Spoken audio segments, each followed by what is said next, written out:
أعوذ بالله من الشيطان الرجيم నేను శపించబడిన బహిష్కరించబడిన శైతాన్ నుండి రక్షణ పొందటానికి అల్లాహ్ శరణు వేడు.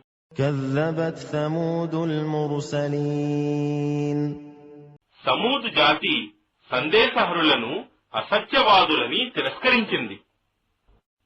إذ قال لهم أخوهم صالح ألا تتقون వారి సహోదరుడు సాలెహ్ వారితో ఇలా అన్నప్పుడు, ఏమి మీకు దైవభీతి లేదా?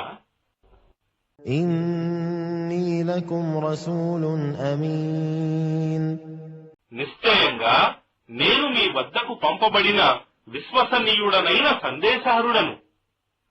فاتقوا الله وأطيعون కావున మీరు అల్లాహ్ యందు భయభక్తులు కలిగి ఉండండి మరియు నన్ను అనుసరించండి. وما أسألكم عليه من أجر إن أجري إلا على رب العالمين నేను దాని కొరకు మీ నుండి ఎలాంటి ప్రతిఫలాన్ని అడగటం లేదు. నా ప్రతిఫలం కేవలం సర్వలోకాల ప్రభువు వద్దనే ఉంది.